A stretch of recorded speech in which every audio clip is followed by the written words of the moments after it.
Well, now molar specificity of gases we have already dealt with, but we'll be dealing with their values over here. उसका values से deal करेंगे, ठीक है?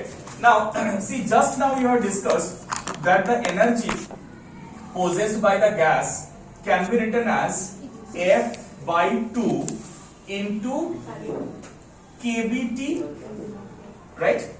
Why F by 2 into kBT?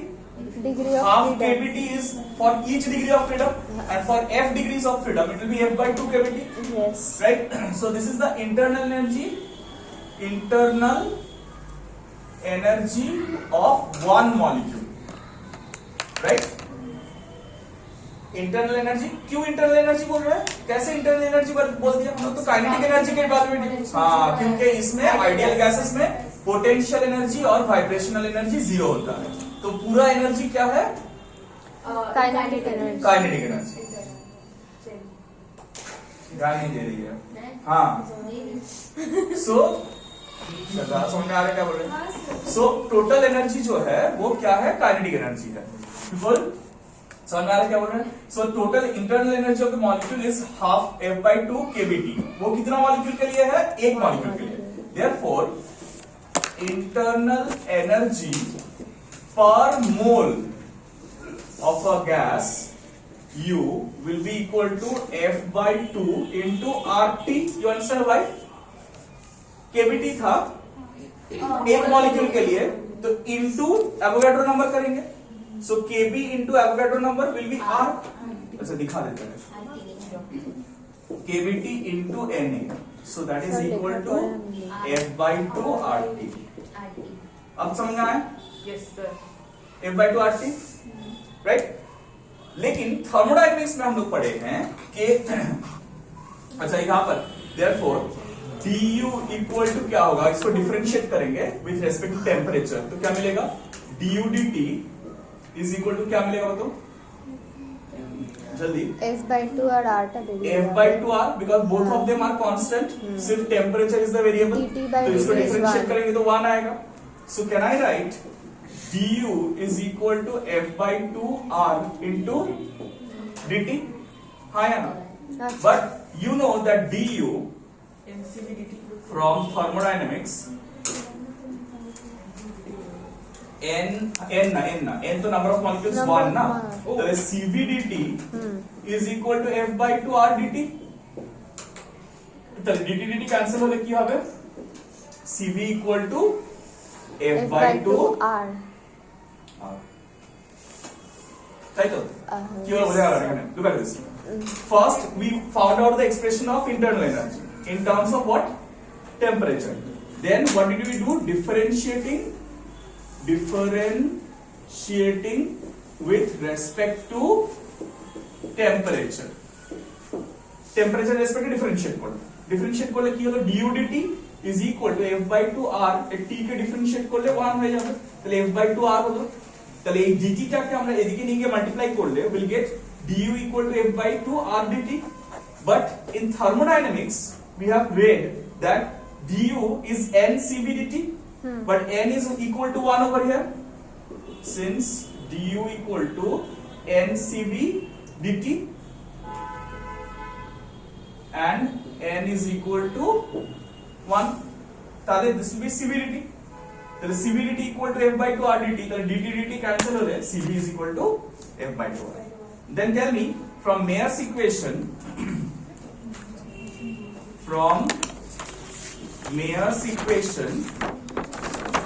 Cp is equal to Cv plus R। तो Cv is F by 2 R plus R, so if we take LCM it is F plus 2 by 2 R।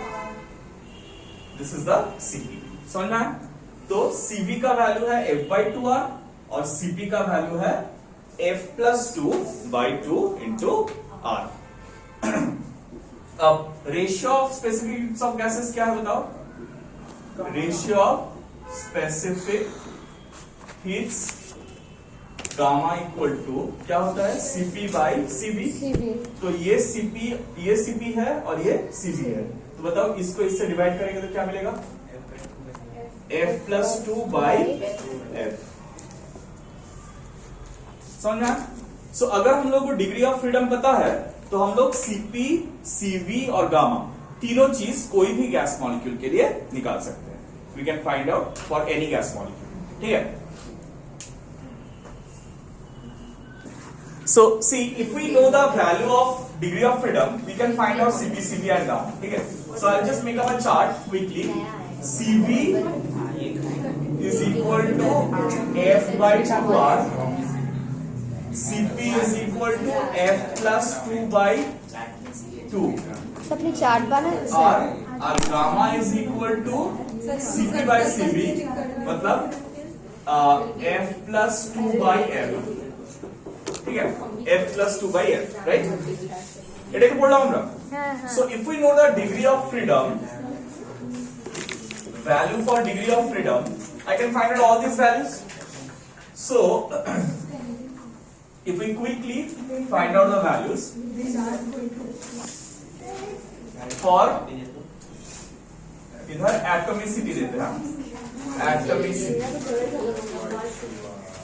Mono atomic नहीं, mono atomic gas के लिए क्या होता है? Degree of freedom 3 होता है. Mono atomic gas, atomicity of a gas. ठीक है. सो मोनो एटॉमिक गैस के लिए डिग्री ऑफ फ्रीडम कितना होता है? तो अगर डिग्री ऑफ फ्रीडम 3 है तो Cv क्या होगा बताओ? F के जगह में 3 बैठ जाएगा. सो 3/2R. यहाँ पर 3 plus 2 5/2R और यहाँ पर 5/3. Gamma will be 5/3. Alright.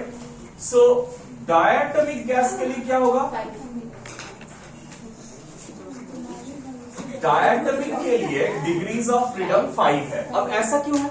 कौन बता पाएगा मुझे? डायटोमिक के लिए डिग्री ऑफ फ्रीडम 5 क्यों है? अच्छा लिसन, थोड़ा ध्यान से सुनो. मोनोएटॉमिक के लिए सिर्फ ट्रांसलेशनल काइनेटिक एनर्जी ही होता है. रोटेशनल काइनेटिक एनर्जी नहीं होता है. क्यों नहीं होता है? क्योंकि वो रोटेशन नहीं कर सकता है. नहीं, ऐसा नहीं है, वो रोटेशन कर सकता है. बट रिमेंबर, हम लोग एज्यूम किए थे कि each molecule is a point mass. Point mass मतलब उसका कोई साइज नहीं होता. तो उसका कोई एक्सिस के अबाउट में रोटेट करेगा तो उसका साइज अगर नहीं रहेगा कोई, तो उसका मोमेंट ऑफ इनर्शिया कैसे आ जाएगा? Moment of inertia is m r square. तो r तो 0 हो जा रहा है. r 0 हो जाएगा तो कोई मोमेंट ऑफ इनर्शिया नहीं होगा. इसीलिए मोनोएटॉमिक के लिए कोई क्या नहीं होता है? बेटा समझना है क्या बोला? लेकिन डायटोमिक के लिए 2 क्यों? 3 क्यों kinetic energy, translational kinetic energy होता है. थोड़ा ध्यान से देखो. एक diatomic molecule is like a dumbbell. एक लिंकेज और इधर एक एटम, इधर एक atom, right? Now when I rotate this, we can rotate it about one of the axis, we can rotate it about the second axis. ठीक है. But when we are rotating it about the third axis, ऐसे when we rotate it like this, ऐसे rotate करेंगे, तब क्या होगा? तब इसका कोई रोटेशनल काइनेटिक एनर्जी नहीं आएगा. क्यों? क्योंकि मोमेंट ऑफ इनर्शिया फिर से 0 हो जाएगा. You know rotational kinetic energy क्या होता है? हाफ I ओमेगा स्क्वायर ना. तो अगर I 0 हो जाता है तो काइनेटिक एनर्जी कुछ नहीं बचेगा. तो इसीलिए उसका 2 एक्सिस में रोटेशनल काइनेटिक एनर्जी होता है, थर्ड एक्सिस में रोटेशनल काइनेटिक एनर्जी. इसीलिए उसका डिग्री ऑफ फ्रीडम 5 है. Is that clear? अब यहाँ पर क्या हो जाएगा? 5r/2 हो जाएगा. इधर क्या हो जाएगा? 7r/2 और ये 7/5 हो जाएगा. ट्राइएटॉमिक 2 टाइप का मॉलिक्यूल होता है. ट्राइएटॉमिक लीनियर हो सकता है या ट्राइएटॉमिक नॉन लीनियर हो सकता है. ट्राइएटॉमिक नॉन लीनियर हो सकता है. एग्जाम्पल, लीनियर का कार्बन डाइऑक्साइड और नॉन लीनियर का H2O. लीनियर कार्बन डाइऑक्साइड क्यों? क्योंकि कार्बन डाइऑक्साइड सेम लाइन में रहता है, एक ही लाइन में तीनों एटम रहता है. लेकिन H2O में ऑक्सीजन का लोन पेयर बैठा हुआ होता है. तो 2 हाइड्रोजन को एक लाइन में नहीं रहने देता है, धकेल के रिपेल कर देता है. राइट. सो इसके लिए सेम एज डायटोमिक होता है. लीनियर है ना, तो वो भी वही डंबल वाला सिचुएशन हो जाएगा. इसलिए 5 ये 5r/2, ये 7r/2 और ये 7/5. लेकिन ट्राइएटॉमिक नॉन लीनियर के लिए 6 डिग्री ऑफ फ्रीडम ही रहेगा, मतलब rotational kinetic energy X axis Y axis Z axis तीनों ही रहेगा। Alright, so this will be 3r, क्योंकि देखो 6/2 होगा ना, 3 हो जाएगा, ये 6 + 2 8/2 मतलब 4, और ये हो जाएगा 4/3। क्लियर? सिर्फ ये लिख के रखो, at higher temperature due to vibration the degrees of freedom increases. Degrees of freedom increases. Degrees of freedom increases.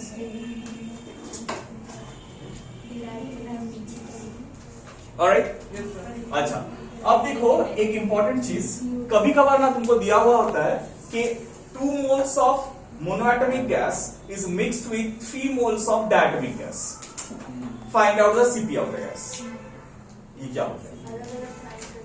अलग अलग हम लोगों को पता है वैल्यूज, लेकिन मिक्स कर देंगे तो उन लोगों को कैसे निकालेंगे? बहुत सिंपल, नॉर्मल एवरेजिंग जैसे करते हैं विथ मॉलिक्यूल्स वैसे ही करेंगे। For mixtures Cv will be equal to summation Ni Cvi by summation Ni। इसका मतलब क्या है? N1 Cv1 plus N2 Cv2 plus N3 Cv3 by N1 plus N2 plus N3। समझ में आया ना? So ये लिखने से बेहतर यही लिखना अच्छा है, N1 Cv1 plus N2 Cv2 dot dot dot dot divided by N1 plus N2 मतलब 2 होगा तो ये, 3 होगा तो और एक ऐड हो जाएगा N3 Cv3 by N1 plus N2 plus N3 हो जाएगा। Similarly Cp will be also N1 Cp1 plus N2 Cp2 dot dot dot divided by N1 plus N2, और gamma will be Cp mix by Cv mix, माने mixture का Cp by mixture का Cv, that will give you the gamma। बोला ऐसे? Yes. Sir, N1